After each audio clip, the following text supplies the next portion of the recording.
Miscellaneous exercise on chapter 9.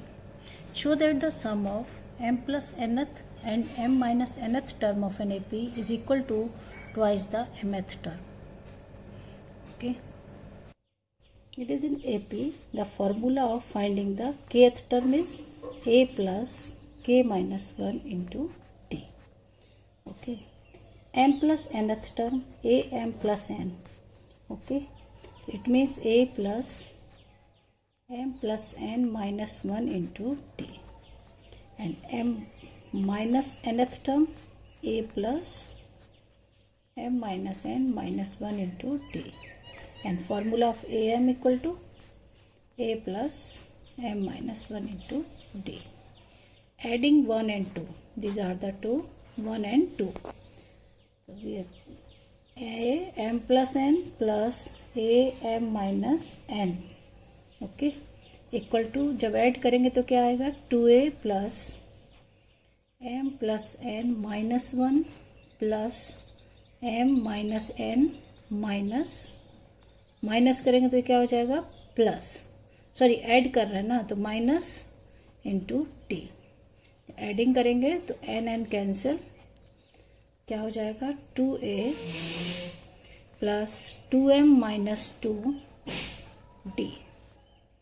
2 common a plus m minus 1 into D. तो ये कौन सा हो गया 2 times a mth term. am क्या है a plus m minus 1 into D. यही प्रूव करना था. Sum of m plus nth term and m minus nth term is equal to the 2 times of mth term. Question number 2. If the sum of 3 numbers in AP is 24 and their product is 440, find the numbers. Okay, so now the AP is, अब हम लोग 3 terms हैं तो हम लोग क्या ले सकते हैं a minus d, a and a plus d. These are the 3 terms of an AP. Now according to the question, sum of these 3 terms equal to 24. It is given that, अब यहाँ से सॉल्व करेंगे तो क्या आएगा 3a equal to 24, a equal to 24 by 3 equal to 8. Okay, now product of this terms equal to 440.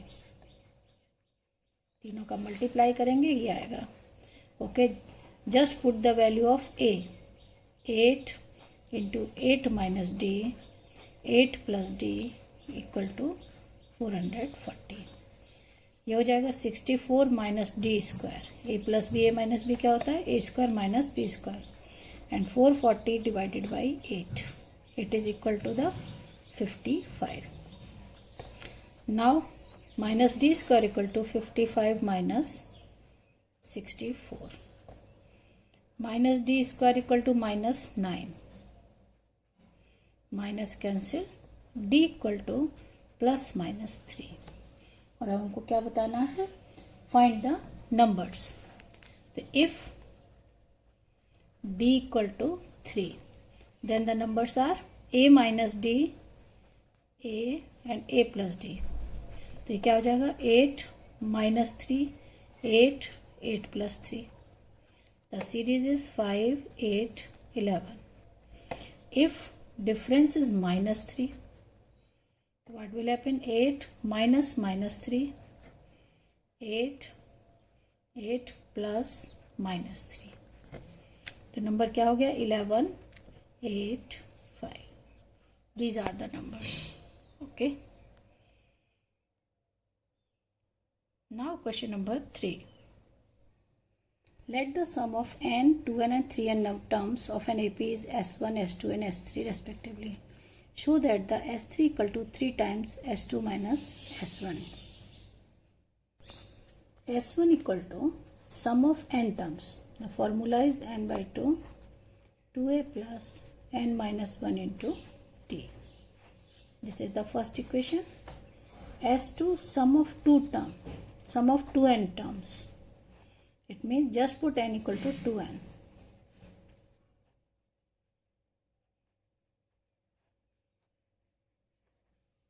And the S3 sum of 3n terms.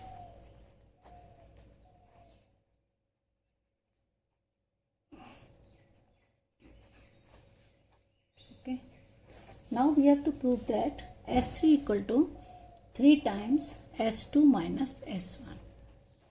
हम लोग को ये क्या प्रूव करना है? S3 equal to 3 times S2 minus S1. तो I am taking RHS.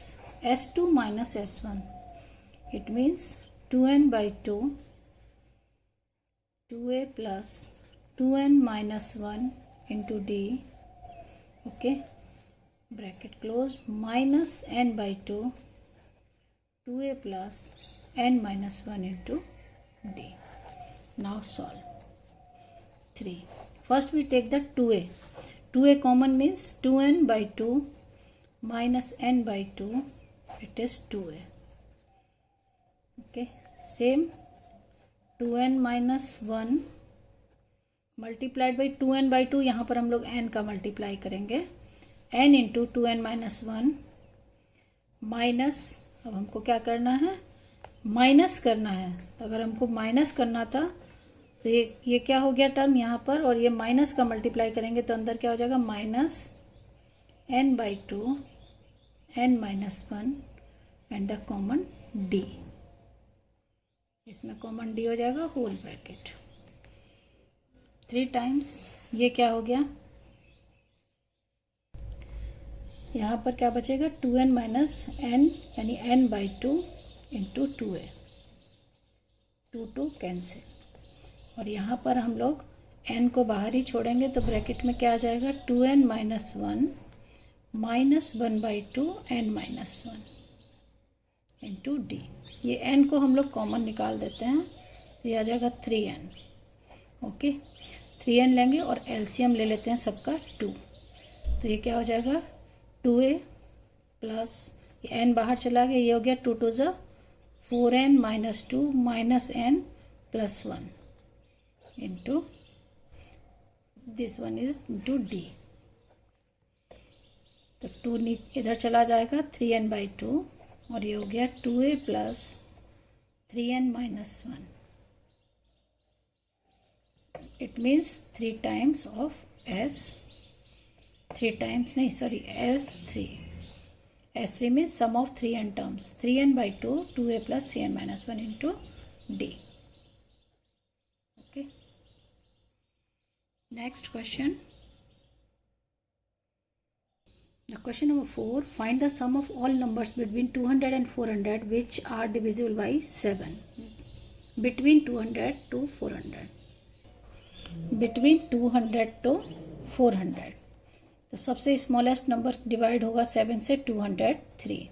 तो next हो जाएगा 210, 217 and the last number is divisible by 7 is 399. Okay, now the series, the first term is 203, difference is 7, and last term it means an equal to 399. First we have to find the n, number of terms, by the formula of an equal to a plus n minus 1 into d. It is 399, 203, n minus 1 into 7. 399 minus 203, we get 196. 196 divided by 7 equal to n minus 1. 7 से काट देंगे, 7 2 जा 7 8 जा. It means n equal to 29. 28 plus 1 29. Now find the sum of 29 terms. तो n by 2, a plus l. a means 203, l is 399. Okay, 29 by 2 इनको add करेंगे. Add करने पर क्या आएगा? 602 और 2 से कैंसिल कर दें 301. Now multiply 29, 29 3 is 87. The sum of 29 terms of this AP is 8729. Question number 5. Find the sum of integers from 1 to 100 that are divisible by 2 or 5 यदि 2 से भी डिवाइड हो या फिर 5 से डिवाइड हो, उन सब का हमको सम निकालना है. The series of the integers is 1, 2, 3 and up to 100. Okay, the numbers divisible by 2. तो सीरीज क्या बनेगी? 2, 4, 6, 8 up to 100. Now तो an equal to 100. Number of terms कितने हैं? an equal to a plus n minus 1 into d.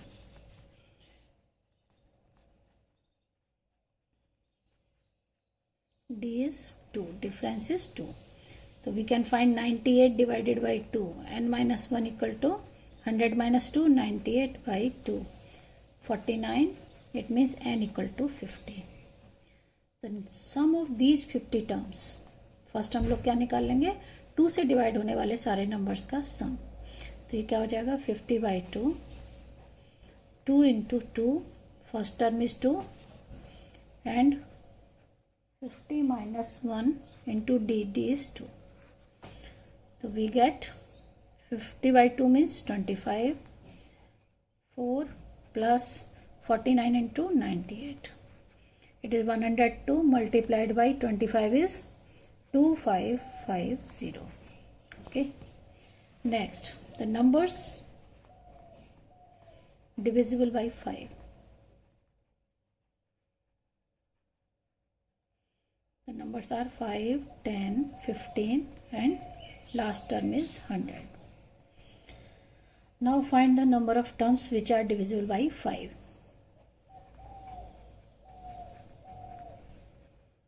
It means n minus 1 equal to 100 minus 5, 95 divided by 19, n equal to 20. The sum of these 20 terms, 20 by 2, a plus l, 5 plus 100. सीधा लगा देंगे formula. सम का formula क्या होता है? n by 2 a plus l. ये 105, 10 into 105 is 1050. Okay. Now next is the numbers divisible by both 2 and 9. Numbers divisible by both 2 and 5. So these are 10, 20, 30. ये n कितने होंगे आपके? 10 होंगे. निकाल के दिखा दीजिए. 100 equal to a plus n minus 1 into d. 90 divided by 9, it is equal to 10. Okay. The sum of 10 terms, 10 by 2 a plus l. Okay. 5 into 110, these are 550. अब हमको निकालना क्या था? या तो वो 2 से डिवाइड हो या फिर 5 से. इट मीन्स द रिक्वायर्ड सम जो हमको चाहिए, वो सम हमको क्या चाहिए? जो 2 से डिवाइड हो जाए. यानी कितने नंबर हैं? 2550. 5 से कितने डिवाइड हो रहे हैं? 1050. और जो दोनों से डिवाइड हो रहे हैं यानी 550 को माइनस कर देंगे. ठीक है, क्योंकि वो एक्स्ट्रा टर्म्स हो गए. अब इनको सॉल्व कर लीजिए. तो ये आएगा 3050. This is the required sum. Okay. Question number 6. Find the sum of all 2-digit numbers which are divided by 4 yield 1 as a remainder. 4 से डिवाइड करें तो रिमाइंडर क्या आना चाहिए? 1. देखिए, smallest 4-digit number divided by 4 is 12, 16, 20 and so on. लेकिन leaves the remainder 1. It means the number is 13, 17, 21 and the last number is 97. क्योंकि 96 4 से डिवाइड होगा और सब में हमको क्या करना है? रिमाइंडर 1 बचाना है. तो a equal to 13, d equal to 4 and last term equal to 97. Use the formula of nth term. First we have to find the total number of terms. 97, 13, 97 minus 13 divided by 4.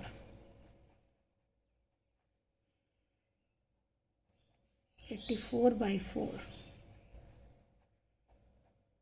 21 यानी n equal to 22. Okay, so just we have to find the sum of 22 terms. The formula of 22 terms, n by 2 a plus l. N is 22 by 2.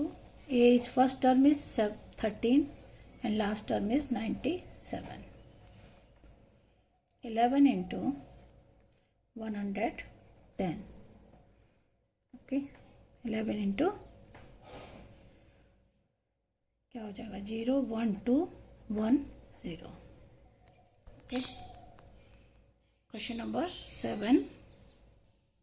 Question number 7 is, if f is a function satisfying fx plus y equal to fx into fy for all the xy natural numbers such that f1 equal to 3 and 1 to n fx equal to 120, find the value of n. ये कितने terms ऐसे हैं जिनका कि सम 120 आ रहा है. Given in the question, the f1 equal to 3. Okay, so just we have to find the f1 equal to 3. तो x equal to और y इक्वल टू दोनों को अगर हम 1 ले लें तो ये क्या हो जाएगा f1 प्लस 1. ये हो गया f1 इंटू f1. हमको सम निकालना है n टर्म्स का. तो ये क्या हो गया f2 equal to f1 is given that 3 into 3 9. Next अगर हम अगले 3 टर्म जोड़ेंगे 1 1 1 तो ये क्या हो जाएगा f1 इंटू f2. ओके, तो इसको हम लोग f1 प्लस 2 कर सकते हैं. f1 प्लस 2 क्या हो गया, यहाँ पर एक लाइन और लिख देंगे f1 प्लस 2 यानी f1 इंटू f2. इसकी वैल्यू है 3 और f2 हो जाएगा 9 क्योंकि f2 9 है 27. Next term f1 plus 1 plus मतलब सीरीज हमको n टर्म्स तक ऐड करना है. ये क्या हो जाएगी f1 प्लस 3 यानी f1 इंटू f3. ओके, तो इसकी वैल्यू क्या है 3 और ये है 27. It means 81. अब देखिए यहाँ पर सीरीज क्या बन रही है f1. अब हम लोग सीरीज बनाए f1 f2 f3 f4 and so on. तो सीरीज है 3 9 27 81 एंड सो ऑन. यानी ये क्या है GP, it is a geometric progression. तो यहाँ पर a इक्वल टू 3 हो गया, r इक्वल टू भी 3 हो गया. अब हमको क्या निकालना है सम ऑफ n टर्म्स. क्या निकालना है सम ऑफ n टर्म्स या फिर sigma f x equal to हमको दिया हुआ है, ये सम दिया हुआ है. क्या दिया है n equal to x equal to 1 to n x equal to 1 to n f x. सबका सम हमको दिया हुआ है 120. तो 120 इक्वल टू क्या हो जाएगा सम इक्वल टू क्या होता है formula a 1 plus r raise to r बड़ा है ना 1 से, r raise to power n minus 1 upon r minus 1. Put in this equation 3 r is 3 raise to power n minus 1 by 3 minus 1. It is 240 divided by 3 equal to 3 raise to power n minus 1. इसका into किया, divide करेंगे कितना हो गया 80 यानी 3 raise to power n equal to 81 और 81 क्या हो जाएगा 3 raise to power 4. It means comparing the power we get n equal to 4. Okay, the question number 8. Question number 8 is the sum of some terms of GP is 315, whose first term and the common ratio are 5 and 2. Find the last term and number of terms. Given that a equal to 5 and r equal to 2 and sum of few terms is 315. Just put the formula of sum. R is greater than 1, it means r raised to power n minus 1 upon r minus 1. It means 315 equal to 5 2 raised to power n minus 1 upon 2 minus 1. ये तो 1 हो गया. 2 raised to power n minus 1 equal to 315 divided by 5. It is equal to the 63. 2 raised to power n equal to 63 plus 1. ये 1 इधर गया 64 and we can write 64 is a 2 raised to power 6. It means n equal to 6. और अब हमको क्या निकालना है? Sixth term. Okay, we have to find the sixth term क्योंकि टोटल टर्म 6 है. तो sixth term equal to a r raise to power n minus 1 means a r raised to power 5. A is 5, r is 2 raised to power 5. It is equal to the 32 into 5, 160. The sixth term is 160. Okay.